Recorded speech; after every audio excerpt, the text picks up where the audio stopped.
ध्येयमन्त्रेण आरम्भं कुर्मः। पठामि संस्कृतं नित्यं वदामि संस्कृतं सदा ध्यायामि संस्कृतं सम्यक् वन्दे संस्कृतमातरं। संस्कृतस्य प्रसाराय नैजं सर्वं ददाम्यहं। संस्कृतस्य सदा भक्तो वन्दे संस्कृतमातरं। संस्कृतस्य कृते जीवन् संस्कृतस्य कृते यजन् आत्मानमाहुतं मन्ये वन्दे संस्कृतमातरं। वन्दे संस्कृतमातरम्। एतावत्पर्यन्तं वयं 10 पाठान् पठितवन्तः। तत्र सन्धिः इति अक्षरनियमाः, वर्णसम्बद्धनियमान्, वर्णसंयोगस्य नियमान्, द्वयोः वर्णयोः मेलनेन कीदृशपरिवर्तनानि भवन्ति इति पठितवन्तः। अनन्तरं कतिचन प्रत्ययान् पठितवन्तः। प्रयोगविषये किञ्चित् पठितवन्तः। यथा सति सप्तमी इति विशेषप्रयोगं पठितवन्तः। इदानीम् 11 पाठः अस्ति। कोऽयं रामेश्वरः इति 11 पाठः। अत्र समासविषये वयं पठामः। समासविषये अहं पूर्वमपि उक्तवान् गतकक्षायां। समासः पदसम्बद्धकार्यं। विशेषरूपेण पदकार्येषु विभिन्न अर्थेषु विभिन्नप्रत्ययाः भवन्ति। यथा करोति इति धातुः, कृ धातोः कर्ता यः निर्वहणं करोति तत् कार्यम् इत्यर्थे तृच् इति प्रत्ययः भवति। कर्ता, धाता, श्रोता, नेता इत्यादीनि उदाहरणानि। तथा प्रत्ययाः भवन्ति। भावार्थे यत् अथवा कर्मार्थे ण्यत् इति प्रत्ययः भवति। यथा कार्यं, गम्यं, स्तुत्यम् इत्यादीनि कर्मार्थे भवन्ति। एवं धातोः केचन प्रत्ययाः भवन्ति। एतत् पदसम्बद्धकार्यं वदन्नस्मि। एवमेव प्रातिपदिकादपि कतिचन प्रत्ययाः भवन्ति। यथा वयं तरप् तमप् इति प्रत्ययं पठितवन्तः। विशेषणेभ्यः तरप् तमप् इति प्रत्ययः भवति। उन्नतः, उन्नततरः, उन्नततमः। श्रेष्ठः, श्रेष्ठतरः, श्रेष्ठतमः। वामनः, वामनतरः, वामनतमः इति प्रातिपदिकं भवति। तस्मात् प्रत्ययाः भवन्ति। इदानीं यत् वयं समासं पठन्तः स्मः, पदद्वयं मिलित्वा एकार्थं बोधयितुं समर्थं भवति। पुनः वदन्नस्मि, पदद्वयं भिन्ने भिन्ने अर्थे विद्यमानं पदद्वयं एकम् अर्थं बोधयितुं समर्थं भवति समासेन। रामः इति भगवान् मर्यादापुरुषोत्तमः रामः। आलयः इत्युक्ते मन्दिरम् इत्यर्थः। सामान्यार्थद्वयमस्ति। किन्तु रामालयः इति पदं यदा वयं समासप्रयोगं कुर्मः, अन्यमन्दिराणां तिरस्कारः भवति। रामः यत्र मुख्यदेवतारूपेण विद्यते तत् मन्दिरं प्रधानं भवति। अस्माकं गृहमपि आलयः भवति, मन्दिरमपि आलयः भवति। किन्तु रामालयः इत्युक्ते रामः यत्र मुख्यदेवता अस्ति तादृशं मन्दिरम् इति अर्थं बोधयति। एवमेव सीतापतिः इति पदं स्वीकुर्वन्तु। सीता इति मर्यादापुरुषोत्तमस्य रामस्य पत्नी इति महिलायाः एकं स्वरूपमस्ति। सीतायाः श्रवणानन्तरं सीतापदस्य भगवत्याः सीतायाः स्मरणं भवति। पतिः इत्युक्ते नैके पतयः सन्ति लोके। भूपतयः सन्ति, सामान्यपतयः सन्ति, अधिपतयः अपि सन्ति। भर्तारः इत्यर्थे, नाम तस्य स्वामी इत्यर्थे पतिशब्दस्य प्रयोगः। किन्तु सीतापतिः इति पदस्मरणानन्तरम् अस्माकं नेत्रयोः पुरतः मर्यादा पुरुषोत्तमस्य रामस्य स्वरूपं दर्शनमागच्छति। पश्यतु, सीता इति पृथक् अर्थे विद्यमानं पदं, पतिः इति पृथक् अर्थे विद्यमानं पदं, सीतापतिः इति पदश्रवणानन्तरम् एकम् अर्थं बोधयितुं समर्थं भवति। यथा उदाहरणार्थम् अत्र शीर्षकं पश्यन्तु, रामेश्वरः। रामः इत्युक्ते भगवान् रामः, ईश्वरः इत्युक्ते शिवः। किन्तु रामेश्वरम् इति वयं स्थलविशेषेण यदि वयं वदामः चेत् तमिळ्नाडुराज्ये विद्यमानम् एकं स्थानविशेषम् अस्माकं नगरत्वेन बुद्धौ स्मरणे आगच्छति।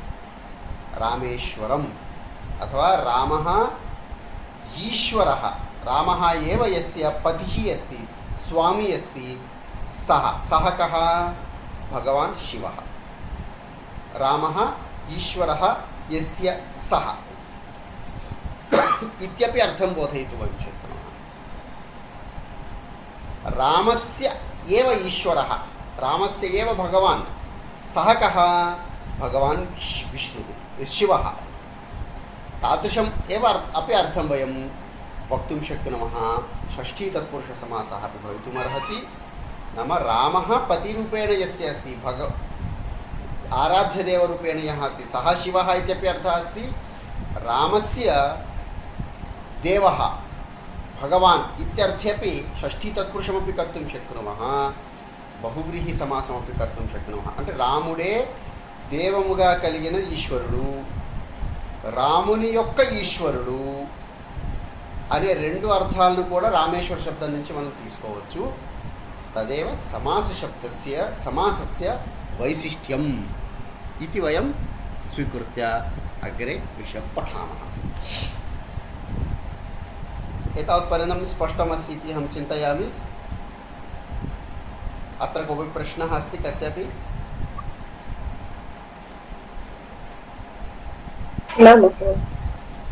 इदानीम् एतेषु गीतावाक्येषु स्थूलाक्षरैः मुद्रितानि पदानि परिशीलयत। मानापमानयोः तुल्यः, तुल्यो मित्रापरीक्षयोः, मित्र अरिपरिपक्षयोः, सर्वारंभपरित्यागी गुणातीतः स उच्यते। मानापमानयोस्तुल्यः, तुल्यः मित्र अरिपक्षयोः, सर्वारंभपरित्यागी गुणातीतः स उच्यते। श्लोकं पश्यन्तु जागरूकतया।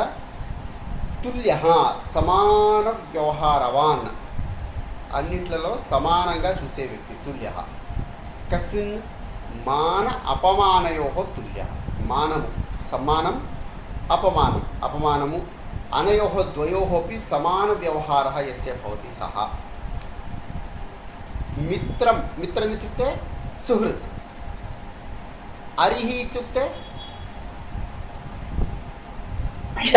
शत्रु। मित्रपक्षे शत्रुपक्षे च समानदृष्टिः यस्य भवति, सोऽपि मानवः अस्ति, एषोऽपि मानवः अस्ति, सोऽपि कार्यं करोति, एषोऽपि कार्यं करोति इत्येव पक्षः अस्ति तस्य।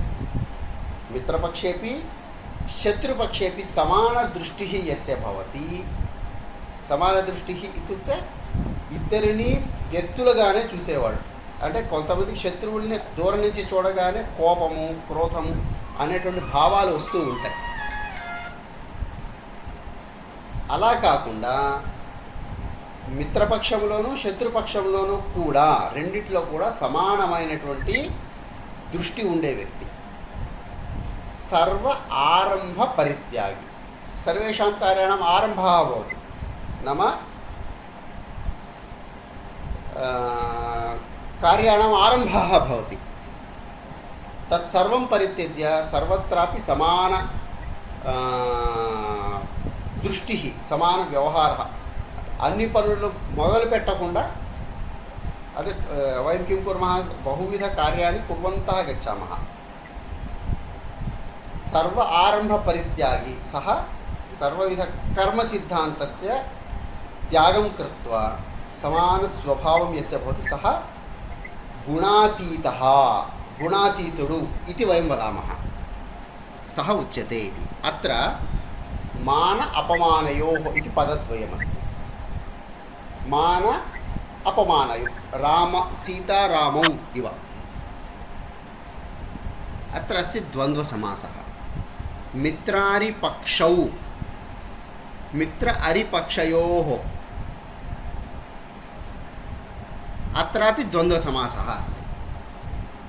गुणान् अतीतः गुणातीतः इति द्वितीया तत्पुरुषसमासः अस्ति। एतेषु सर्वत्रापि ఏకార్థీభావः इति वयं वदामः. అంటే రెండు వేర్వేరు పదాలు ఉన్నటువంటిది ఒక అర్థాన్ని బోధించేటువంటి సామర్థ్యం కలిగి ఉంది.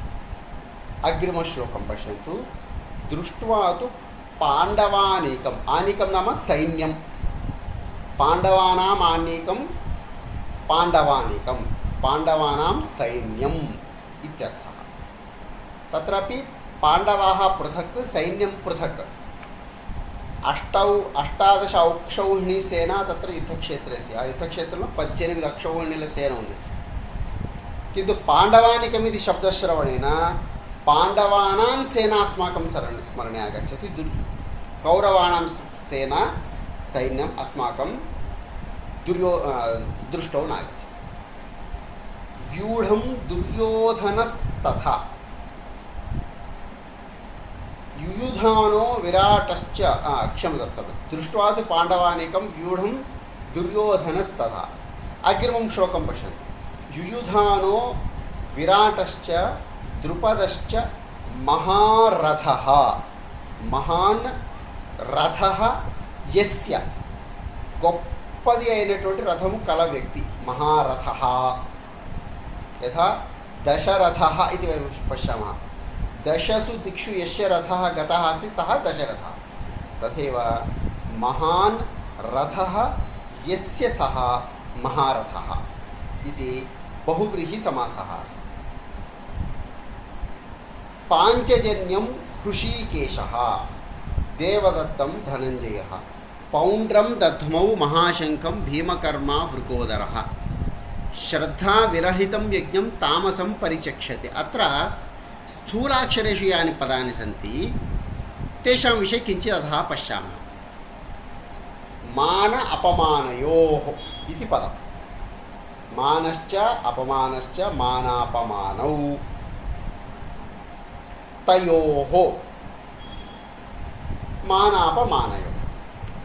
मित्रं च अरिश्च, मित्रारी, मित्रं मित्रं शत्रुः, अनयोः समूहः यः अस्ति मित्रारी इति वदामः.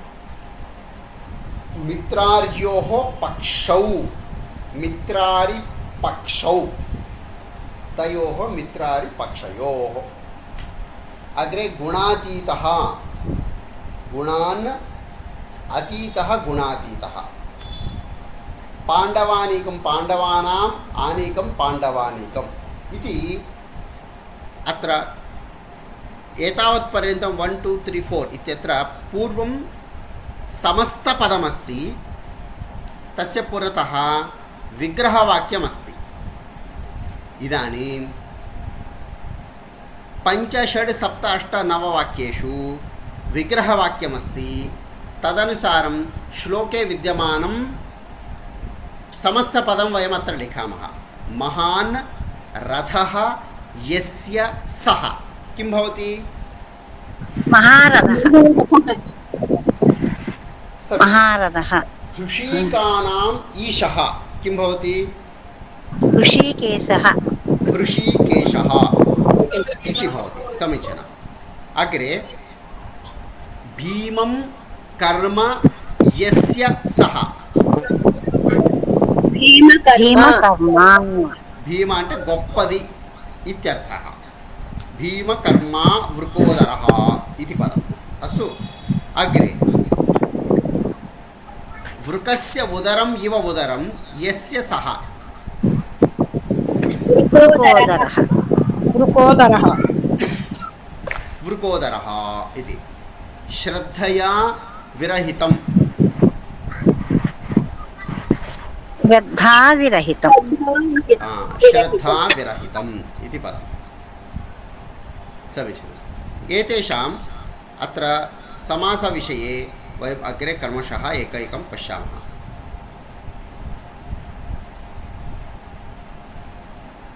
अत्र कस्यापि प्रश्नः अस्ति कोऽपि? महोदय, व्यूढं स्थूलाक्षरैः अस्ति, तस्य विषये? तद् वस्तुतः व्यूढमिति पदं समस्तं नास्ति, प्रत्ययः अस्ति। तद् प्रमादात् तद् स्थूलाक्षरम् आगतमस्ति।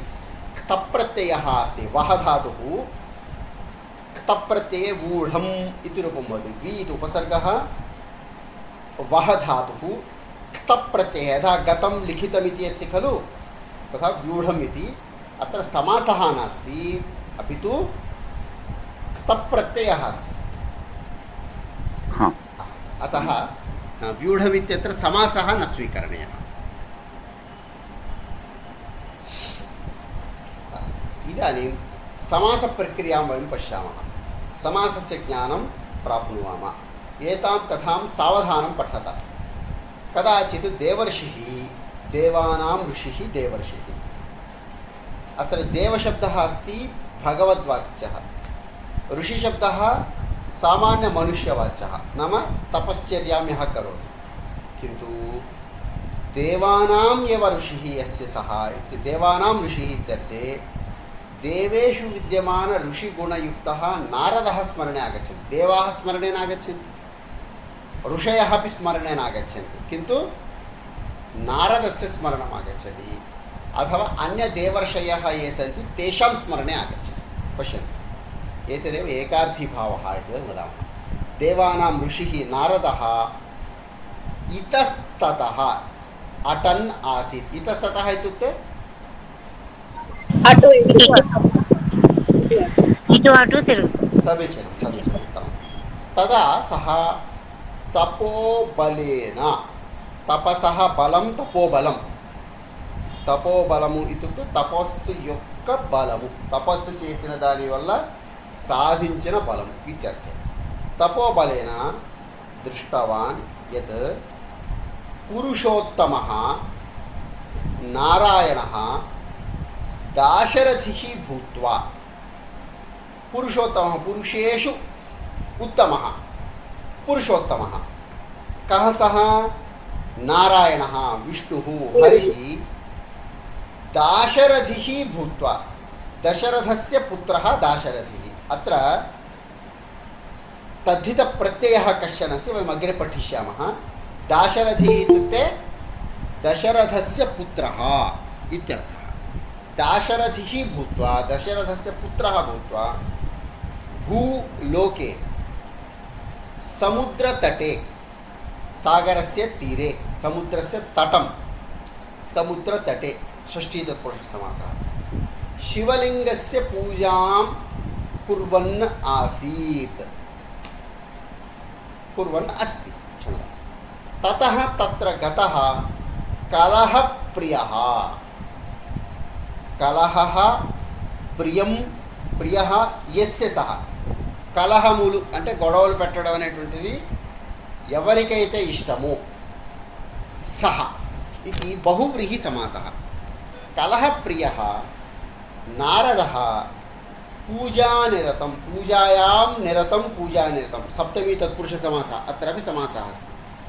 रामम् अपृच्छत्, हे पुरुषोत्तम, भवान् कस्य पूजां करोति इति.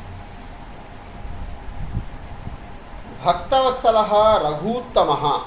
भक्तवत्सल, भक्तानां भक्तेषु वत्सलः, భక్తుల యందు అత్యంత ప్రీతి కలిగినవాడు, ఆదరము కలిగినవాడు, వాత్సల్యము కలిగినవాడు ఇత్యర్థः. భక్తవత్సలः రఘూత్తమः. రఘువంశే ఏ జాతాः ते सर्वेपि రఘవः. రఘువంశములో పుట్టిన వారందరూ. తేషు రఘుషు ఉత్తమः రఘూత్తమः. ఉక్తవాన్, हे मुनिश्रेष्ठ, अहं रामेश्वरस्य पूजां करोमि. अत्र अहम् उपविश्य रामेश्वरनगरे समुद्रतटे रामेश्वरस्य पूजां करोमि. तदा पुनः नारदः पृच्छति, कोऽयं रामेश्वरः? एषः कः अस्ति रामेश्वरः? कः अयं रामेश्वरः इति नारदेन पृष्णः राजीवलोचनः రాజీవం ఇవ లోచనం రాజీవములంటి కళ్ళు కలిగిన అంటే పుష్పములు కలువలు లాంటి పుష్పాలు కలిగినటువంటి కన్నులు కలిగినటువంటి రామచంద్ర విహస్య హసన్ అవదత్ రామస్య ఈశ్వరः రామేశ్వరः అహం రామः అస్మి మమ ప్రభుः ఈశ్వరः రామేశ్వరः రామేశ్వరः నామ సాక్షాత్ उमापतिः शिवः सः मम स्वामी अस्ति इति पश्यतु साक्षात् रामः यस्य यः रावणं मारितवान् अस्ति सः भगवतः शिवस्य पूजां कुर्वन् अयं मम प्रभुः ईश्वरः इति प्रतिपादितवान् अस्ति। तदानीं कलहनिपुणः कलहे निपुणः గొడవలు పెట్టడములో నిపుణుడు నారదः తత్ శ్రుత్వా తతः శివలోకం ప్రస్థితः శివలోకం గతవాన్ శివस्य यः गणः एतावत् कैलासं तत्र शिवस्य भक्ताः तस्य गणः सेवकाः सर्वे तिष्ठन्ति सः कैलासे पार्वतीपरमेश्वरौ अपश्यत् ततः परमेश्वरं च अपृच्छत् हे उमाकान्त भूलोके श्रीरामः रामस्य ईश्वरः रामेश्वरः इति मन्यमानः भवतः पूजां करोति भवान् न जानाति वा इति पृष्टवान्। भवन्तं प्रभुः मत्वा सः भवतः पूजां कुर्वन् अस्ति तद् भवान् जानाति वा न वा इति। भस्मविभूषितः भस्मेन विभूति चेत వెలుగుతున్నటువంటి అలంకరింపబడినటువంటి వ్యక్తి భస్మేన విభూషితః నీలకంఠః నీలము రంగులో కంఠము కల వ్యక్తి నీలకంఠః శంకరः వదత్ हे मुनीन्द्र हे मुनिषु इंद्र श्रेष्ठ इंद्र शब्दस्य अत्र श्रेष्ठः इति मुनुలలో అందరిలోకి కల్లా శ్రేష్టమైనవాడ రామేశ్వరः नाम रामस्य ईश्वरः इति न अर्थः अपि तु रामः ईश्वरः नाम प्रभुः रामः प्रभुः यस्य रामुడే ప్రభువుగా కలిగిన వాడు ఎవరైతే ఉన్నాడో అతను రామేశ్వరుడు ఇత్యర్థः తన్నామ రామः एव मम प्रभुः मम स्वामी अस्ति तत् श्रुत्वा संभ्रान्तचित्तः नारदः ततः सत्यलोकम् अधिवसन्तं ब्रह्मदेवम् उपगम्य पृष्टवान्। इदानीं सः किमभवत् विष्णुः साक्षात् वदन् अस्ति शिवः मम प्रभुः शिवः वदति रामः मम प्रभुः। इदानीं सः किं कृतवान् सत्यलोकं नाम ब्रह्मदेवस्य समीपं गत्वा पृष्टवान् ताता रामेश्वरः इति शब्दस्य कः अर्थः।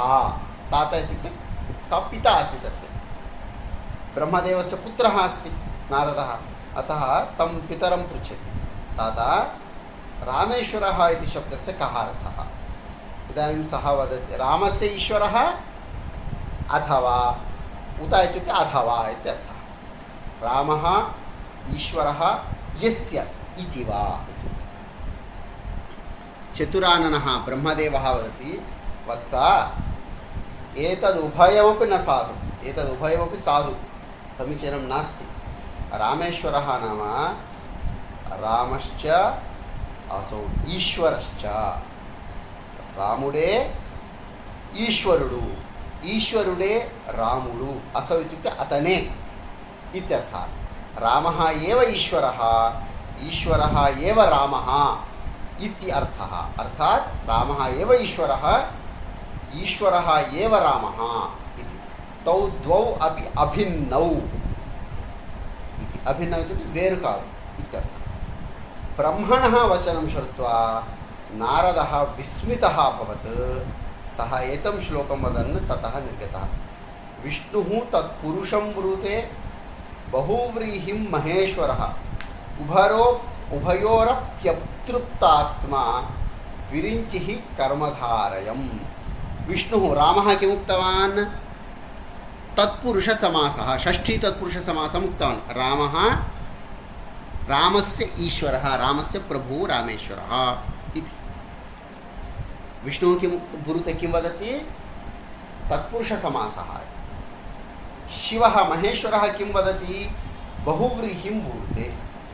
बहुव्रीहिसमासः कथं? रामः ईश्वरः यस्य सः रामेश्वरः इति। उभयोः नाम तत्पुरुषसमासे वा बहुव्रीहिसमासे वा अतृप्त आत्मा यस्य सः తృప్తి చెందని వాడైన విరించి బ్రహ్మ, ఈ రెండింటిలోనూ కూడా తృప్తి చెందనటువంటి విరించి బ్రహ్మదేవుడు కిం బ్రూతే? కర్మధారయం బ్రూతే. బ్రూతే ఇది క్రియాపదం, ప్రతివాక్యం స్వీకరణీయం. విష్ణు తత్పురుషం బ్రూతే, మహేశ్వర బహువ్రీహిం బ్రూతే, విరించి కర్మధారయం బ్రూతే ఇది స్వీకరణీయం. ఏవం ఏకస్యైవ పదస్య అర్థానుగుణం విభిన్న సమాసాः భవంతి. समासानुगुणम् एकैकस्य पदस्य विभिन्नान् अर्थान् वयं स्वीकर्तुं शक्नुमः. औचित्यानुगुणं तत्र करणीयं. यथा उदाहरणार्थम् एतदुक्त्वा औचित्यं नाम किम् इति प्रश्नः. कस्यापि मैक् आनसि निमेषमेकम् आफ् कुर्वन्तु. वागर्धाविव सम्पृक्तौ इति श्लोकः अस्ति, प्रायः सर्वे जानन्ति. रघुवंशस्य प्रथमश्लोकः. कस्यापि मैक् आनसि, पुनः वदन्नस्मि, आफ् कुर्वन्तु. प्रतिध्वनिः आगच्छति. धन्यवादः. वागर्थाविव सम्पृक्तौ वागर्थप्रतिपत्तये जगतः पितरौ वन्दे पार्वती परमेश्वरौ इति श्लोकः. तत्र अस्माकम् आन्ध्रप्रदेशे प्रसिद्धगायकः अस्ति बालसुब्रह्मण्यं महोदयः. सः अन्यव्याख्यानं पठित्वा एवं वदति, पार्वती परमेश्वरौ, पार्वती च परमेश्वरश्च पार्वती परमेश्वरौ इति वाक्यं. सः किं विच्छेदं करोति? पार्वतीपः, पार्वतीं पाति इति पार्वतीपः. कः? शिवः. शिवः. रमेश्वरः, रमायाः ईश्वरः रमेश्वरः. अस्य अर्थः कः? विष्णुः. उत्तमं. पार्वती परमेश्वरौ इति पदस्य शिवः विष्णुः इति अर्थं स्वीकरोति. अन्तिमपादस्य अर्थम् आनेतुं शक्नुमः, किन्तु तस्य औचित्यम् उचितमुगा ఉందా లేదా అనేది చూసుకోవాలి. తత్ న సంగచ్చతి శ్లోకే. తథా వాగర్థావివ సంపృక్తౌ ఇది పదం. వాక్కు అంటే శబ్దము, దాని ద్వారా వచ్చేటువంటి అర్థం. ఉదాహరణం కోసము కమలం అనే శబ్దం ద్వారా పుష్పము అనేటువంటి ఒక అర్థం మన మనస్సులో కలుగుతుంది. అది శబ్దము, అర్థము, వాక్ అర్థములు. ఇవి రెండు ఎప్పుడు కలిసే ఉంటాయి, విడదీయబడవు. రెండు కూడా ఎప్పుడు కలిసే ఉంటాయి. ఏవి? శబ్దము, అర్థము. వాగర్థావివ సంపృక్తం, ఇలా ఎల్లప్పుడూ కలిసి ఉండేవి. వాగర్థ ప్రతిపత్తయే, నాకు వాక్ యొక్క సిద్ధి కొరకు, అది ప్రతిఫలం, ఎందుకోసం చేస్తున్నాడు అనేటువంటి పదార్థం తీసేసేయండి. వాగర్థావివ సంపృక్తౌ వాగర్థ ప్రతిపత్తయే జగతః పితరౌ, ఈ జగత్తునకు తల్లిదండ్రులు. తల్లి తండ్రి, పితరౌ ఇది శబ్దస్య అర్థः కः? తల్లిదండ్రులు. జగతః పితరౌ వందే పార్వతీ పరమేశ్వరౌ. వాగర్థావివ సంపృక్తౌ వాగర్థ ప్రతిపత్తయే జగతః పితరౌ వందే పార్వతీ పరమేశ్వరౌ. ఇదానీం విష్ణోః స్మరణేన శివస్య స్మరణం, శివస్య స్మరణేన విష్ణోః స్మరణం, అనయోః, ఈ ఇద్దరు కలిసి నిరంతరము కలిసి ఉండటం అనేటువంటిది శబ్దార్థములు, భార్యాభర్తలు అథవా శివపార్వతులు ఏ విధంగా అయితే కలిసి ఉంటారో, అర్ధనారీశ్వర స్వరూపం శివకేశవయోః నాస్తి వస్తుతః లోకే. అతః పార్వతీ పరమేశ్వరౌ ఇత్యుక్తే శివ పార్వతీ పరమేశ్వరౌ ఏవ నతు శివకేశవౌ ఇది బహుత్ర వ్యాఖ్యానేషు ఖండితమస్తి. కానీ ఆయన అర్థం తీసుకోవచ్చు, శబ్దం యొక్క అర్థం ఏ విధంగానే తీసుకోవచ్చు. అది లోకములో ఉచితముగా ఉన్నదా లేదా అనేటువంటిది కూడా ఆలోచించుకోవాల్సిన సందర్భం. इदानीम् अहं एतावत् यदुक्तवान् तत् ज्ञातमिति भाति। इदानीं भवतां कोऽपि प्रश्नः चेत् प्रष्टुं शक्नुवन्ति। महोदय, प्रसादः महोदय वदतु।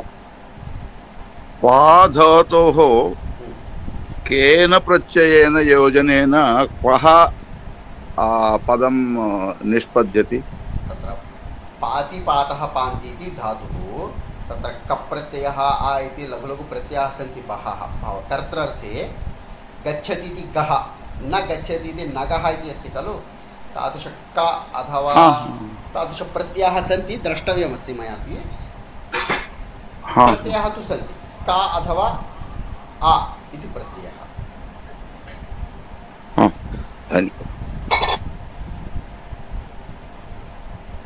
अन्यः कोऽपि प्रश्नः अस्ति? మహేష్ మహోదయ ఒక్కసారి శ్లోకం అర్థం చెప్పరా మహోదయ? ఏ శ్లోకము? విష్ణు సత్పురుషం వృద్ధి.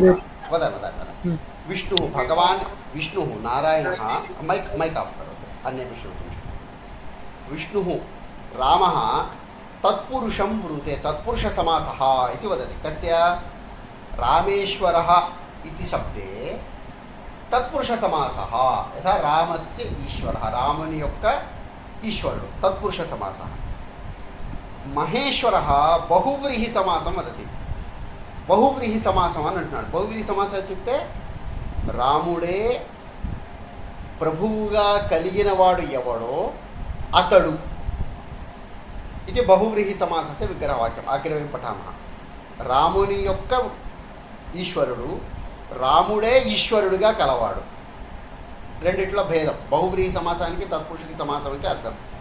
రాముడు యొక్క దేవుడు, భగవంతుడు అథవా ప్రభువు, రాముడినే ప్రభువుగా కొలిచేవాడు. ఇది బహువ్రీహి సమాసస్య అర్థः. పశ్యन्तు, విష్ణుः నారాయణः రామः వదతి, రామేశ్వర శబ్దस्य అర్థः अस्ति तत्पुरुषसमासः। रामस्य ప్రభుः ఈశ్వరः। शिवः वदति रामः एव मम प्रभुः अस्ति, अतः रामेश्वर शब्दस्य समासः अस्ति बहुव्रीहि समासः। किन्तु अत्र तत्र च तृप्तिः नास्ति। कस्य? विरिञ्चेः। विरिञ्चिः नाम ब्रह्मा। ब्रह्मदेवस्य तृप्तिः नास्ति, सा अतृप्तात्मा। तृप्तात्मा इत्युक्ते తృప్తి కలిగినటువంటి వ్యక్తి తృప్తాత్మ. అతృప్తాత్మ బహువ్రీహి సమాసం ద్వారా కూడా కానీ తత్పురుష సమాసం ద్వారా కానీ ఆనందం కలగలేదు. ఎవరికి? బ్రహ్మదేవుడికి. సహా కిం వదతి? కర్మధారయ సమాస. కర్మధారయ సమాస ఇత్యుక్తే విశేషణ విశేషభావ. రామः ఏవ ఈశ్వరः, ఈశ్వరः ఏవ రామः. రాముడే శివుడు, శివుడే రాముడు. ఈ రెండు కూడా ఒకదానికొకటి విశేషణ విశేష భావాన్ని పొందుతాయి. కర్మధారయ సమాసः ఇది బ్రహ్మదేవः కర్మధారయం ఉక్తవాన్. నామ విష్ణుः రామः తత్పురుషం వదతి. కిం? రామేశ్వరం ఇది శబ్దే. ఈశ్వరः మహేశ్వరः బహువ్రీహిం బ్రూతే. విరించిః బ్రహ్మ కీదృశः? ఉభయోః, రెండింటిలో. ఉభయోః తత్పురుష సమాసే బహువ్రీహి సమాసే వా అతృప్తాత్మా సంతోషः నాస్తి తస్య. సः किं वदति? कर्मधारय समासं वदति. कर्मधारय समासः इत्युक्ते रामः एव ईश्वरः, ईश्वरः एव रामः इति कर्मधारय समासस्य विग्रहवाक्यम् इति भावः अस्ति। प्रश्नः अस्ति कस्यापि? ధన్యవాదాः महोदय. स्वागतम्। अस्तु, इदानीं प्रश्नानाम् उत्तरं लिखामः। रामः कुत्र आसीत्? स्थूलके समुद्रतटे आसीत्। समुद्रतटे आसीत्। नारदः कीदृशः आसीत्? कलहप्रियः। कलहप्रियः। रामः कस्य पूजां करोति? रामः शिवलिङ्गस्य पूजां करोति। शिवलिङ्गस्य पूजां करोति। शिवः कुत्र वसति? शिवः कैलासे वसति। कैलासे वसति, अथवा तत्र अन्यः अपि एकः शब्दः अस्ति, शिवलोके वसति इत्यपि शब्दः अस्ति। नारदः कैलासे कौ अपश्यत्? पार्वती परमेश्वरौ अपश्यत्। सम्भ्रान्तचित्तः नारदः कुत्र गतः? सम्भ्रान्तचित्तः नारदः सत्यलोकं सत्यलोकं गतः सत्यलोकं गतवान् ब्रह्मदेवम् उपगतवान् इति समीचीनं भस्मविभूषितः कः विभूषितः नीलकण्ठः भस्मविभूषितः नीलकण्ठः शङ्करः शङ्करः शिवपक्षे रामेश्वरशब्दस्य अर्थः शिवः इत्यर्थे रामेश्वरशब्दस्य विग्रहवाक्यं कथं रामः रामः ईश्वरः यस्य सः बहुर्वीः शिवस्य मतमस्ति शिवुनि యొక్క అభిప్రాయం रामः ईश्वरः यस्य रामस्य पक्षे कः अर्थः रामस्य ईश्वरः उत्तमं ब्रह्मदेव विरिञ्चेः पक्षे रामश्चासौ ईश्वरश्च समीचीनं रामः एव ईश्वरः ईश्वरः एव रामः सुन्दरं नारदः कं पृष्ट्वा रामेश्वरशब्दस्य कः अर्थः इति कं पृष्टवान्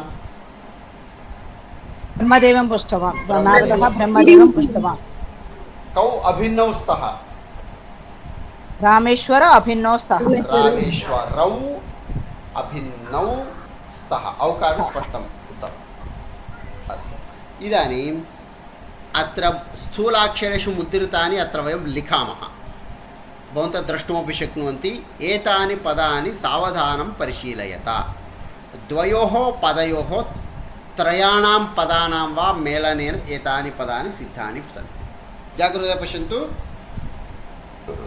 स्थूलाक्षरेषु यानि पदानि सन्ति अनिवार्यरूपेण पदद्वयम् अथवा पदत्रयम् अथवा अधिकपदानि वा भवन्ति न्यूनातिन्यूनं पदद्वयं कुत्रचित् पदत्रयं कुत्रचित् पदचतुष्टयमपि भवति समासे किन्तु न्यूनातिन्यूनं कति पदानि भवन्ति समासे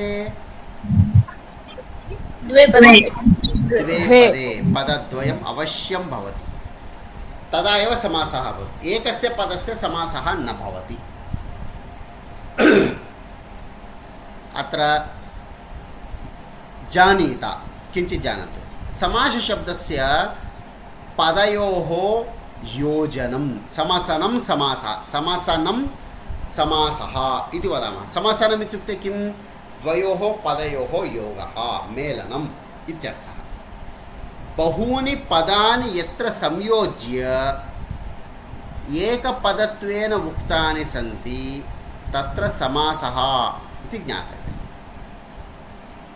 तदेव वदन्ति शास्त्रीयं वाक्यम् अनेकस्य पदस्य సమసనం సమసనం ఇత్యుక్తే ఏకీభవనం ఒక పదముగా మారడం రెండు అక్షరాలు కలిస్తే సంధి రెండు పదాలు కలిస్తే సమాసం రెండు అక్షరాలు సమాసంలోనూ కలుస్తాయి సామాన్య పదాల్లోనూ కలుస్తాయి కానీ రెండు పదాలు కలిసేది సమాసంలో మాత్రమే ఇది సామాన్య లక్షణం ప్రసిద్ధమస్తి అనేకస్య పదస్య సమసనం సమసనం ఇత్యుక్తే ఏకీభవనం ఒక పదముగా మారడం సమాసः इति సామాన్య లక్షణం ప్రసిద్ధం ఏతద్ వాక్యద్వయం పరిశీలయత రామः లక్ష్మణः భరతः శత్రుఘ్నः చ దశరథस्य పుత్రాः इति వాక్యం రామः इति एकं पदं लक्ष्मणः इति एकं पदं भरतः इति एकं पदं शत्रुघ्नः इति एकं पदम् एते सर्वे चत्वारः के सन्ति दशरथस्य पुत्राः इति वाक्यम् अहं किञ्चित् लघु प्रयत्नेन वाक्यं वक्तुं इच्छामि तदा किं करोमि राम लक्ष्मण भरत शत्रुघ्नाः राम लक्ष्मण भरत शत्रुघ्नुलु రాముడు లక్ష్మణుడు భరతుడు శత్రుఘ్నుడు దశరథుని యొక్క కుమారుడు ఇది పృథక్ పృథక్ పదం రామ లక్ష్మణ భరత శత్రుఘ్నులు దశరథుని యొక్క కుమారుడు అత్రాపి తదేవ వాక్యం తదపి తదేవ వాక్యం కింటు భేదः కः ఇత్యుక్తే ప్రథమవాక్యే పృథక్ పృథక్ పృథక్ పదం చతుష్టయం రామः లక్ష్మణः భరతः శత్రుఘ్నः ద్వితీయవాక్యే राम लक्ष्मण भरत शत्रुघ्नाः इति एकमेव पदं तत्र समासः अस्ति तदेव अधः लिखितमस्ति प्रथमवाक्ये स्थितानि रामः लक्ष्मणः भरतः शत्रुघ्नः इत्येतानि पदानि एव संयोज्य రామలక్ష్మణభరతశత్రుఘ్న ఇత్యేవం రూపేణ ద్వితీయవాక్యే ఉక్తాని. కొత్త పదాలు రాలేదు, నూతన పదం నాస్తి, కింటు లేఖనే భేదः अस्ति. अतः तत्र समासः इति व्यवहारः. रामः लक्ष्मणः भरतः शत्रुघ्नः इति व्यस्तप्रयोगः, विडिविडिगा, व्यस्तम् इत्युक्ते विडिविडिगा प्रयोगं చేయడం.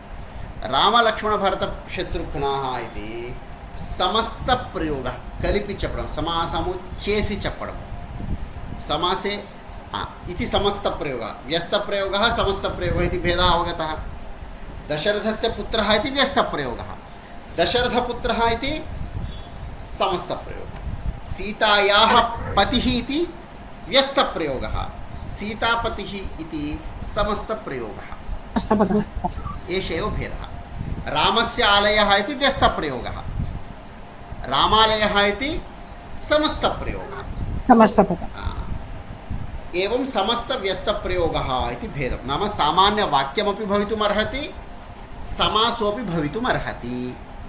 नाम यत् समासवाक्यमस्ति तत् वयं सामान्यवाक्यरूपेणापि पृथक् पृथक् प्रयोगमपि कर्तुं शक्नुमः.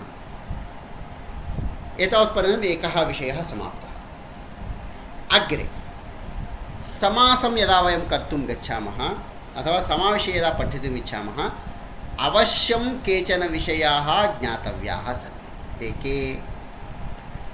प्रथमं, द्वयोः बहूनां वा सुबन्तानां समासः भवति, न तु तिङन्तानां. सुबन्तं तिङन्तम् इति विषये अहं बहुवारम् उक्तवान्. शब्दरूपाणि सुबन्तानि, क्रियापदरूपाणि गच्छति, पठति, अगच्छत्, अपठत् इत्यादीनि तिङन्तानि. समासः सुबन्तानामेव भवति, तिङन्तानां न भवति. प्रथमं. द्वितीयं, द्वयोः मिनिमम् 2 अथवा 3-4 पदानि, नाम द्वयोः पदयोः समासः भवति, ततोपि अधिकपदानां वा समासः भवति, एकस्य पदस्य समासः न भवति इति ज्ञातव्यं. किन्तु तिङन्तानामपि समासः न भवति, केवलं सुबन्तानामेव समासः भवति इत्यपि नियमः. प्रथमवाक्ये द्वयोः बहूनां वा सुबन्तानामेव समासः, न तु तिङन्तानाम् इति स्पष्टम्. अग्रे, देवस्य आलयः देवालयः, धर्मश्च अर्थश्च कामश्च मोक्षश्च, धर्मार्थकाममोक्षाः. देवालयः इत्यत्र न्यूनातिन्यूनं पदद्वयमस्ति. धर्मार्थकाममोक्षाः इत्यत्र 4 पदानि सन्ति, 4 पदानि सन्ति. ततोपि अधिकपदानि अपि भवितुमर्हन्ति. यथा रामलक्ष्मणभरतशत्रुघ्नः इति वयं वदामः, धर्मराज युधिष्ठिर भीम अर्जुन नकुल सहदेवाः इति 5 पाण्डवानां वक्तुं शक्नुमः. दुर्योधन दुःशासन इति 100 कौरवानामपि मिलित्वा एकं पदं कर्तुं शक्नुमः. प्रभवा विभवा इत्यादि 6 संवत्सराणामपि मिलित्वा समासं कर्तुं शक्नुमः. 12 मासानामपि मिलित्वा चैत्रवैशाख इति 12 मासानामपि समासं कर्तुं शक्नुमः. समासः न्यूनातिन्यूनं पदद्वयस्य, अधिकाधिकं कति पदानि इति नियमः कोऽपि नास्ति. तथा समासः भवति, किन्तु सुबन्तानामेव समासः, न तु तिङन्तानाम् इति प्रथमनियमः. अत्र स्पष्टता अस्ति अथवा कोऽपि प्रश्नः अस्ति?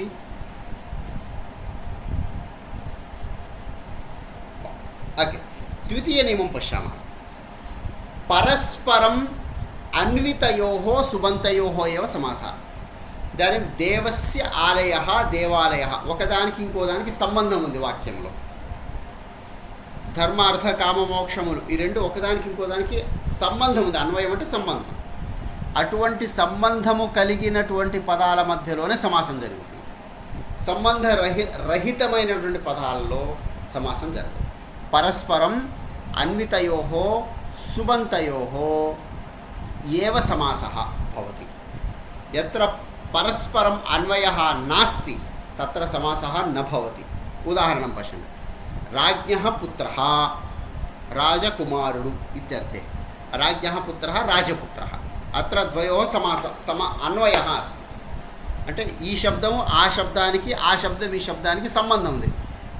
కస్య పుత్రः రాజ్ఞः, రాజ్ఞः కः సంబంధः అస్తి, పుత్ర సంబంధः అస్తి.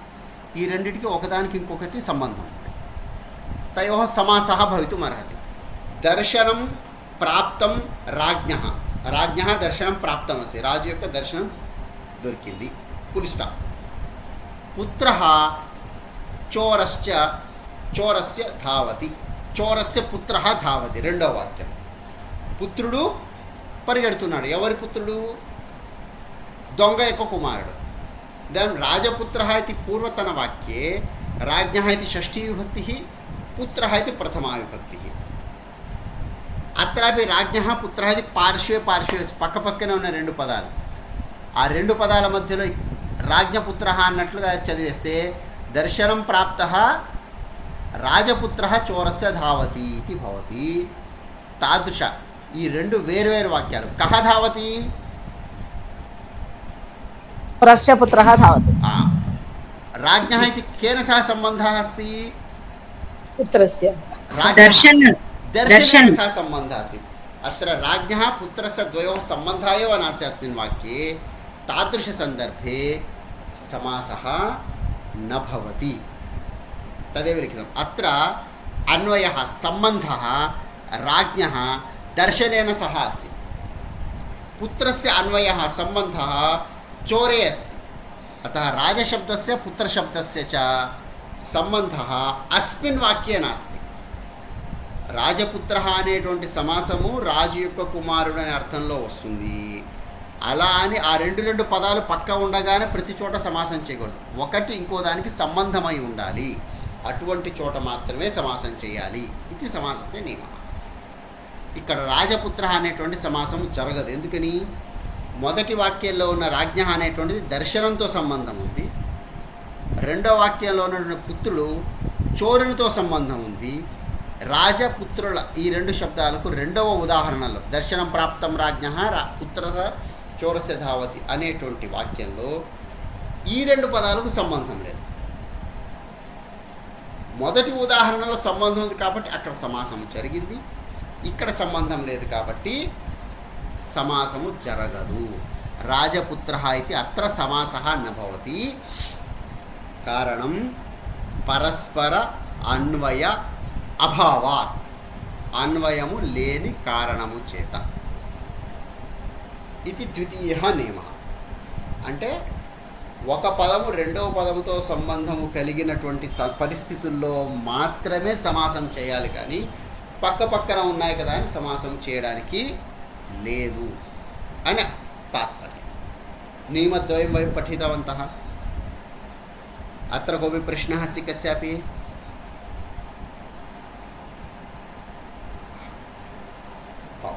इदानीं समासे न्यूनातिन्यूनं कति पदानि भवन्ति इति वयं पठितवन्तः. द्वयं पदद्वयं.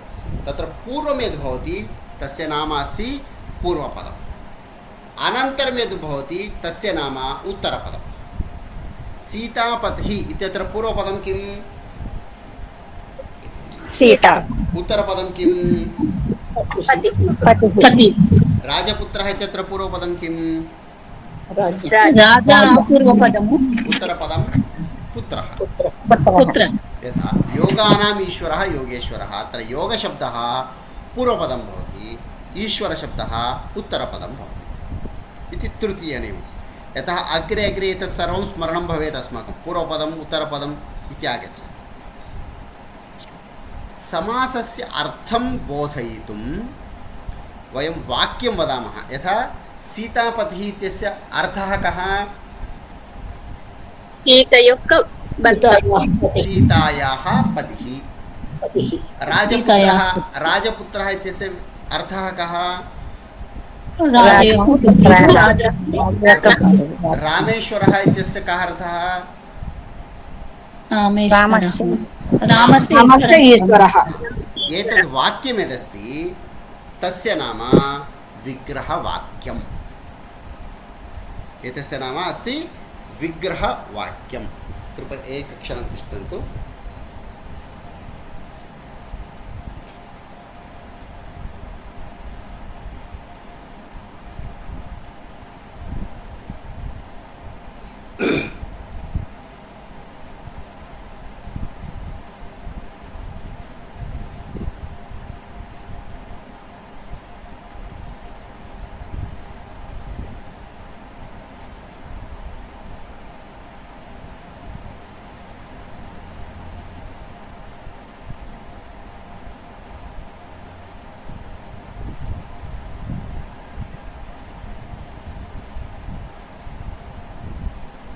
మణికంఠ చెప్పు. ఒక్కసారి పైకి వెళ్ళవా, ఎందుకంటే లోపలికి వెళ్ళాల్సి వస్తుంది. అదే ఇంకా అయిపోతుంది ఇంకో 5 నిమిషాల్లో. ఫస్ట్ బలరాం దగ్గరికి వెళ్ళామనుకో, బలరాం కిందకి తీసుకుని వచ్చేస్తే సార్ దగ్గరికి వాడిని పంపిస్తే అక్కడ పిలుచుకుని వస్తారు సార్. నాకు ఇంకో పావుగంట క్లాస్ అనమాట, ఇంటికి తీసుకుంటాను.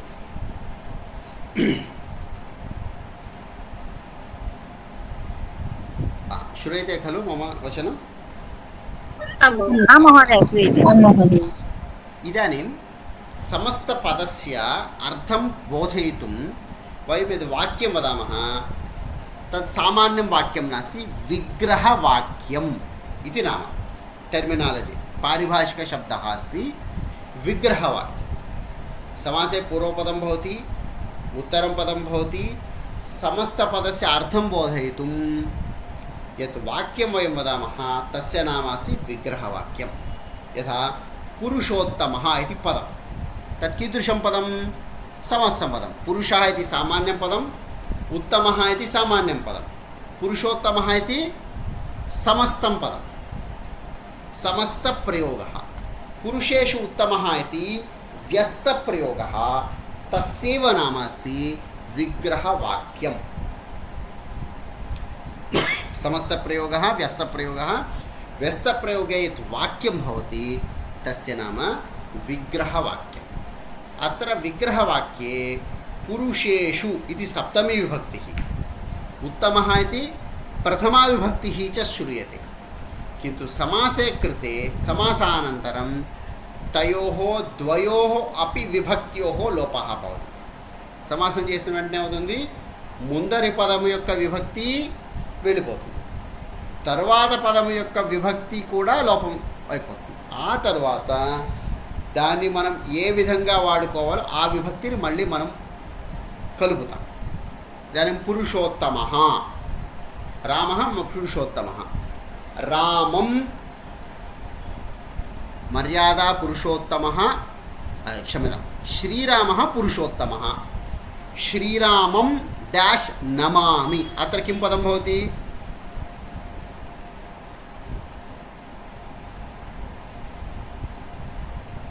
हरि ओम्। प्रथमं वाक्यं पश्यन्तु, रामः पुरुषोत्तमः अस्ति। अत्र पुरुषोत्तमः इति रिक्तस्थानं चिन्तयन्तु, रामः डैश अस्ति, रामः पुरुषोत्तमः अस्ति, रामं नमामि, रिक्तस्थानं पूरयन्तु, पुरुषोत्तमं रामं पुरुषोत्तमं नमामि, रामेण सह गच्छामि, पुरुषोत्तमेन पुरुषोत्तमेन रामेण सह गच्छामि, रामाय फलं ददामि, पुरुषोत्तमाय फलं ददामि, पुरुषोत्तमाय रामाय फलं ददामि, रामात् पुस्तकं स्वीकरोमि, पुरुषोत्तमात् रामात् पुस्तकं स्वीकरोमि, पुस्तकं स्वीकरोमि, रामस्य पत्नी सीता, पुरुषोत्तमस्य रामस्य पत्नी सीता। रामे मम भक्तिः अस्ति, पुरुषोत्तमे रामे मम भक्तिः अस्ति। एवं समास अनन्तरम् उत्तमः इति पदे यत् अस्ति भक्तिप्रत्ययः प्रथमं गच्छति। वयं यत्र यत्र प्रयोगं कर्तुम् इच्छामः सा सा विभक्तिः पुनः भवति। नाम यथा राम इति प्रातिपदिकम्, उत्तम इति प्रातिपदिकं, पुरुषः इति प्रातिपदिकं, तथैव पुरुषोत्तमः अपि प्रातिपदिकं भवति, पुनः तस्य सप्तविभक्तयः भवन्ति। यदि पुरुषोत्तमः पुरुषेषु उत्तमः, अतः पुंलिङ्गे, यदि स्त्रीलिङ्गे नपुंसकलिङ्गेपि भवति तर्हि तत्र तत्र सप्तविभक्तयः त्रीणि वचनानि पुनः भविष्यन्ति। रामालयः एकवचने, प्रथमा विभक्ति एकवचनं, रामालयः रामालयो रामालयः, रामालयं रामालयो रामालयान् इति सप्तविभक्तयः पुनः भवन्ति इति तदेव वदन्नस्ति।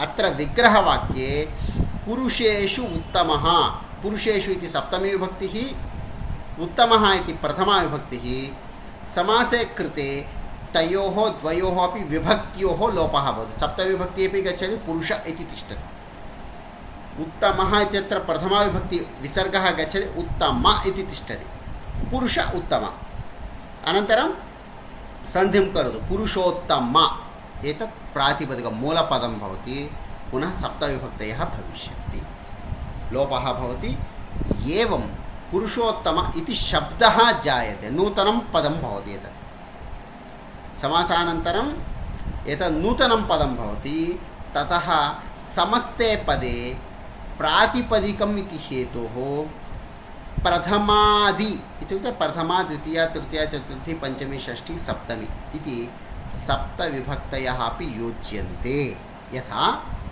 क्रमं पश्यन्तु समासप्रक्रियां पश्यामः एकवारं पुरुष सुप् सुप् इति सप्तमी विभक्ति प्रत्ययः सप्तमी विभक्ति बहुवचन प्रत्ययः उत्तम इति प्रथमा विभक्ति एकवचन प्रत्ययः पुरुष इति पूर्वपदं सुप् सप्तमी विभक्ति बहुवचन प्रत्ययः उत्तम इति उत्तरपदं सु इति प्रथम एकवचन प्रत्ययः एतत् सर्वं गच्छति पुरुष उत्तम इति तिष्ठति यदि सन्धिः करणीयः सन्धिः करणीयः सीतापतिः अत्र सन्धिः नास्ति रामालयः इत्यत्र दीर्घसन्धिः अस्ति पुरुषोत्तमः इत्यत्र कः सन्धिः अस्ति गुणसन्धिः गुणसन्धिः अस्ति अनन्तरं सामान्यतया पुरुषोत्तम इत्यत् अनन्तरं प्रथमा विभक्ति एकवचन वयं रूपं साधयामः దేని యొక్క సమాసం చేసినా కూడా ముందర ప్రథమా విభక్తి ఏకవచనంలో నిర్దేశం చేయడం జరుగుతుంది తరువాత ఏ విభక్తి చేయాలో ఆ విభక్తి మనము నిర్మాణం చేసుకోవచ్చు కారణం సప్త విభక్తయः अपि భవంతి అతః సర్వత్రాపి प्रथमा विभक्ति एकवचन रूपं भवति पुरुषोत्तम प्लस सुपुरुषोत्तमः सीतापतिः प्रथमा विभक्ति एकवचन रामस्य आलयः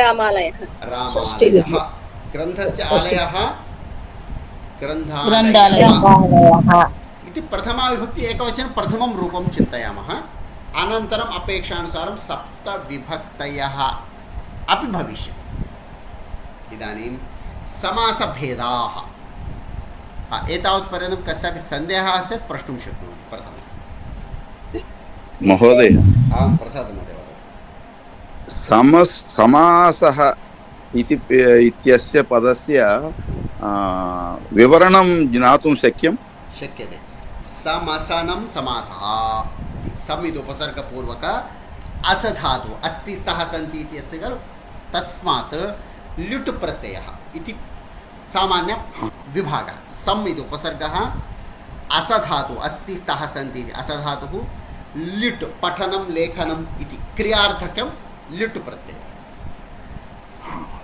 వేరు అర్థాలలో ఉన్నటువంటి పదాలు ఒక రూపాన్ని పొందడము ఏకార్థీ భావము ఏకభవనం ఏకీభవనం సమసనం ఇది అర్థः धन्यवादः अन्यः कोऽपि प्रश्नः अस्ति महोदय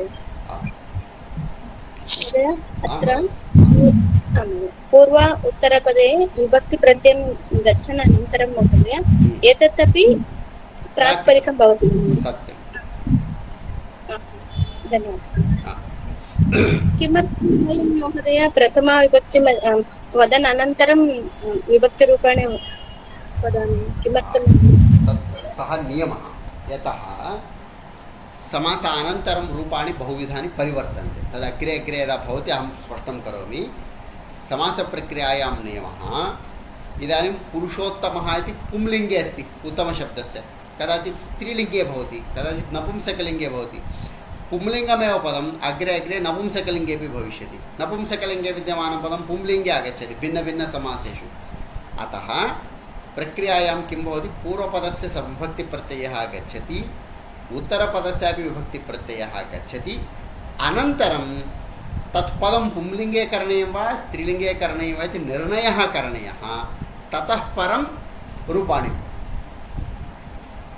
अतः विभक्तिप्रत्ययस्य लोपः अनिवार्यः अस्ति यथा रामेश्वरम् इत्यत्र पश्यतु रामः ईश्वरः यस्य सः अत्र रामशब्दः अपि पुंलिङ्गे अस्ति ईश्वरः अपि पुंलिङ्गे अस्ति अतः समस्या नास्ति अग्रे अग्रे नपुंसकलिङ्गपदानि अपि आगच्छन्ति स्त्रीलिङ्गपदानि अपि आगच्छन्ति अतः विभक्तिप्रत्ययः पूर्णतया निष्कासनीयः समास अनन्तरं तद् पुंलिङ्गपदं वा स्त्रीलिङ्गपदं वा नपुंसकलिङ्गपदं वा निश्चित्य अर्थानुसारं निश्चित्य अस्माभिः पुनः प्रक्रिया पुनः विभक्तिप्रत्ययः योजनीयः भवति यथा उदाहरणम् अग्रे आगच्छति अहं स्पष्टं करोमि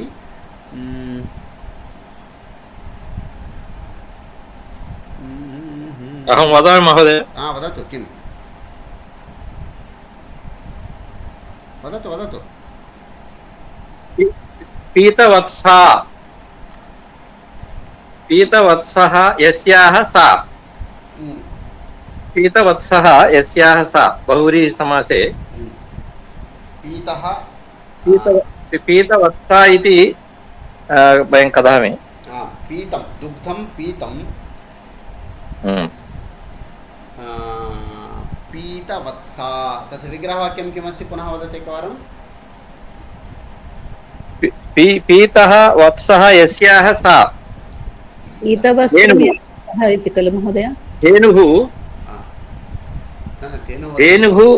धेनोः विशेषणं पीतवत्साः न तत्सर्वं जानामि पीतः वत्सः इति अस्ति वा विग्रहवाक्यम् इति मम पीतः वत्सः यस्याः सा पीतवत्सः यस्याः सा पीतवत्सा इति रघुवंशे आगच्छति पीतप्रतिबद्धवत्सा अवगतवान् महोदय एकक्षणं पीतशब्दस्य पुंलिङ्गे प्रयोगः कथमिति अहं पश्यन् अस्मि भवतु यत्किमपि तादृशनिर्णयः यदा करणीयः प्रथमं विभक्तिप्रत्ययः निवारणीयः पूर्णतया अनन्तरमेव निर्लिङ्गनिर्णयः अनन्तरमेव पुनः विभक्तिप्रत्ययः करणीयः भवति इति नियमः वैष्णवी भगिनी अवगतवती वा द्वितीयं कदाचित् अग्रे अग्रे उत्तरपदस्य विभक्तयः भिन्नाः भवन्ति द्वितीया तृतीया चतुर्थी पञ्चमी अपि विभक्तयः भवन्ति किन्तु विग्रहवाक्य अनुसारं पुनः विभक्ति अर्थः अपि परिवर्तनीयः भवति प्रथमाविभक्तौ करणीयं तेन कारणेनापि अस्माभिः अनिवार्यरूपेण विभक्तिप्रत्यय समासप्रक्रियायां पूर्वपदं प्रथमं विग्रहवाक्यं प्रथमं पश्यन्तु अत्र पुरुषेषु उत्तमः इति विग्रहवाक्यम् अनन्तरं विभक्तिप्रत्ययः अनन्तरं विभक्तिप्रत्ययस्य निवारणम् अनन्तरं सन्धिः अनन्तरं पुनः प्रथमाविभक्तिः इति पञ्चसोपानानि भवन्ति प्रथमं विग्रहवाक्यं विग्रहवाक्यानन्तरं पूर्वपदं किम् उत्तरपदं किं तस्य विभक्तिप्रत्ययः कः विभक्तिप्रत्ययस्य लोपः तृतीयम् अनन्तरं सन्धिः चतुर्थं सन्धिः अस्ति वा न वा अस्ति चेत् सन्धिः करणीयः नो चेत् पदद्वयं योजनीयम् एकपदं भवेत् अनन्तरं पुनः विभक्तिप्रत्ययः योजनीयः इति प्रक्रिया पञ्चसोपानानि भवन्ति समासे प्रथमं किं विग्रहवाक्यं द्वितीयं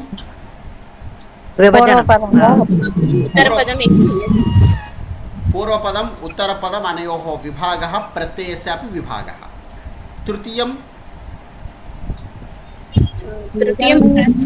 विभक्तिप्रत्ययस्य लोपः चतुर्थं सन्धिकार्यं पञ्चमं पुनः प्रथमा विभक्ति एकवचने प्रत्ययः अथवा यत्र वयम् इच्छामः तत्र विभक्तिप्रत्ययः योजनीयः पञ्चमी षष्ठी सप्तमी अपि योजयितुं शक्यते यथा पाठस्य आरम्भे भवन्तः श्लोकानां पश्यन्ति चेत् यथा पुटसङ्ख्या अस्ति 119 मध्ये मानापमानयोः इति अस्ति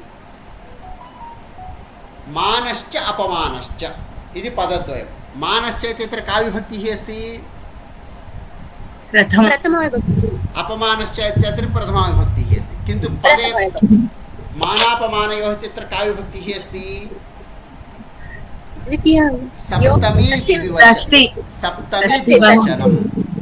सप्तमी द्विवचनं मानापमानमुल यन्दु सप्तमी विभक्ति पश्यन्तु यदि वयं विभक्तिप्रत्ययस्य लोपं न कुर्मः अपमानशब्दे सप्तमीं योजयितुं शक्नुमः, किन्तु मानशब्दे का विभक्तिः अस्ति? प्रथमविभक्तिः अस्ति अत्र। यदि प्रथमाविभक्तिं न निष्कासयति तर्हि मानापमाने तत्र द्वितीये सप्तमी आगच्छति, किन्तु प्रथमे प्रथमा तु तथैव भवति। अतः एवं गुणातीतः इत्यत्र पश्यतु, गुणान् अतीतः इत्यत्र अतीतः इति प्रथमाविभक्ति एकवचने चिन्ता नास्ति, किन्तु पूर्वपदं कस्यां विभक्तौ अस्ति? द्वितीया बहुवचनम्।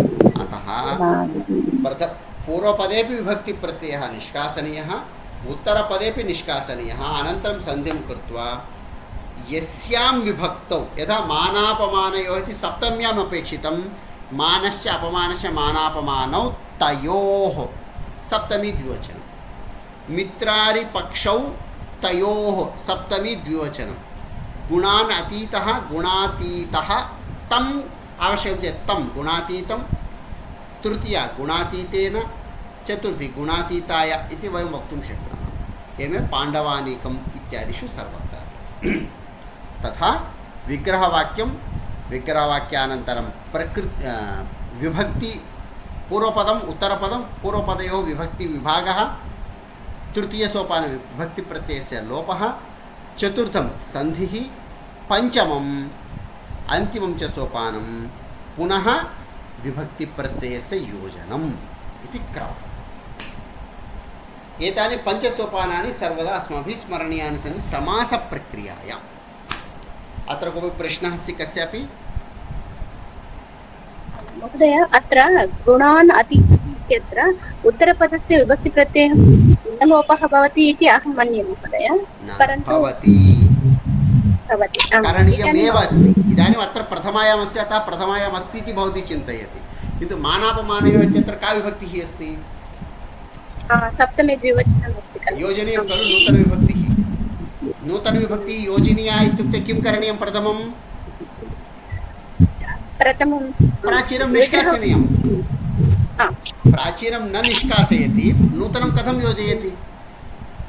अतः समासे अनिवार्यरूपेण विभक्तिः निष्कासनीया, अनन्तरं पुनः विभक्तिः योजनीया। कारणं तदेव वदन्नस्मि। इदानीं तत्र प्रथमाविभक्तिः अस्ति अपमानश्च इति।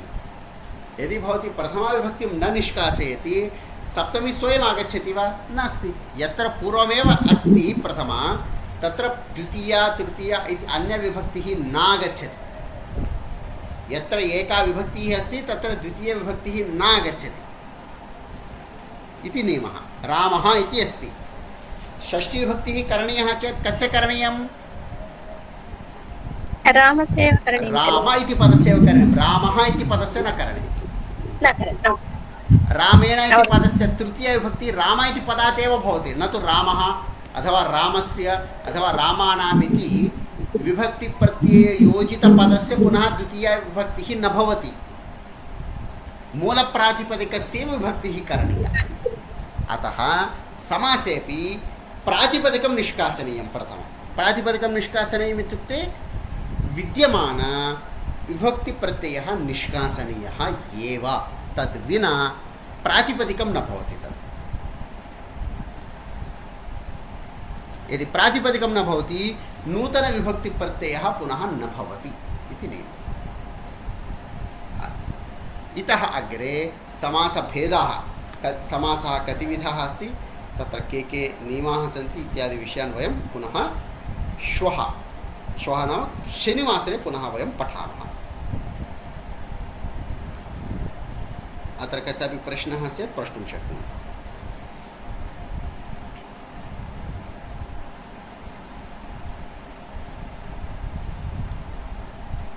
महोदय, अहम् एकम् उदाहरणं स्वीकृत्य करोमि चेत् अत्र सन्धिः न भवति चेत् तदैव लेखनीयं खलु महोदय? भवान् उक्तवान् सीतापति इत्यत्र सन्धिः नास्ति खलु? सत्यं, सीतायाः पतिः प्रथमं विग्रहवाक्यं स्मरन्तु।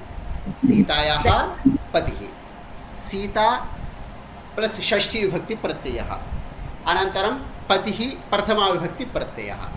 इदानीं किं करणीयं? षष्ठीविभक्तिप्रत्ययः अपि निष्कासनीयः, प्रथमाविभक्तिप्रत्ययः अपि निष्कासनीयः। सीता पति इति पदद्वयमेव अस्ति, तद्वयं तत्र सन्धिः नास्ति। सीता आकारः, अनन्तरं पकारः अस्ति, सन्धिः नास्ति अतः योजयतु सीतापति एतत् प्रातिपदिकं पुनः अत्र प्रथमाविभक्ति एकवचने सीतापतिः द्वितीयाविभक्तौ सीतापतिम् इति पुनः सप्तविभक्तयः अपि भवितुम् धन्यवादः महोदय। समीचीनं भवतु अद्यतन महोदय आं वदतु भानु गतमासे 24 दिने कक्षा अभवत् महोदय यूट्यूब् मध्ये नास्ति महोदय तत् अहम् आरोपयितुं प्रयत्नं कृतवान् तद् अप्लोड् न अभवत् इदानीं करोमि एतत् त्रयमपि पूर्वं कक्षाद्वयस्य अप्लोड् न अभवत् एतदेकं त्रयमपि अद्य अहं प्रयत्नं करोमि अप्लोड् कृत्वा अहं सूचयिष्यामि कणे आमः अस्तु समीचीनं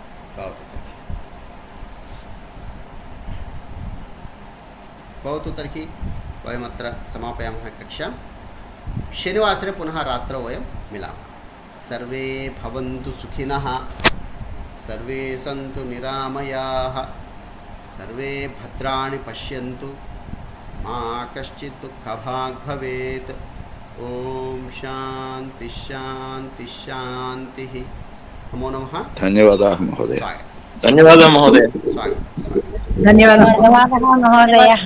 धन्यवादः महोदय।